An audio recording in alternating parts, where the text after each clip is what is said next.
Bonjour, je m'appelle Léger Kiba et j'ai comme objectif aujourd'hui de vous présenter un ensemble de séries vidéo sur Power BI, sur Visual Studio avec les outils collaboratifs, sur tout ce qui est Visual Studio Online, Team Foundation Services, sur Power BI Online et effectivement sur Azure. Azure pour les développeurs, Azure pour les business et Azure pour les développeurs mobiles et tout ce qui est Ops.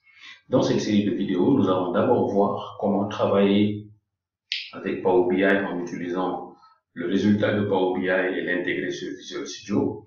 Alors revenons dans Power BI. Power BI n'est rien d'autre qu'un outil décisionnel, un outil très puissant qui permet d'intégrer un ensemble de bases de données, un ensemble de données au format fichier, au format texte, au format Excel, et avec des multitudes de formats. Power BI vous permet, avec votre mobile, donc selon que vous ayez un mobile ou une tablette ou un ordinateur desktop, de pouvoir avoir une meilleure lisibilité, une meilleure compréhension de vos outils et vous permettre de prendre les bonnes décisions. Alors, nous allons, dans cette série de tutos, vous présenter comment utiliser Power BI Desktop et ensuite comment intégrer le résultat de notre travail sur Power BI Desktop vers le cloud avec Power BI Online et ensuite comment utiliser Visual Studio et intégrer le résultat de Power BI Online.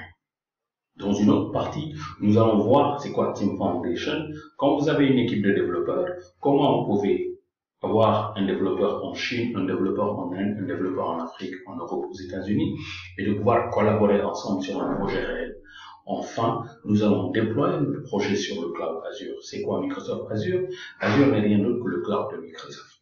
Pour aller dans plus de détails, nous allons voir les bases de données, nous allons voir tout ce qui est apps et nous allons voir aussi tout ce qui est machine virtuelle.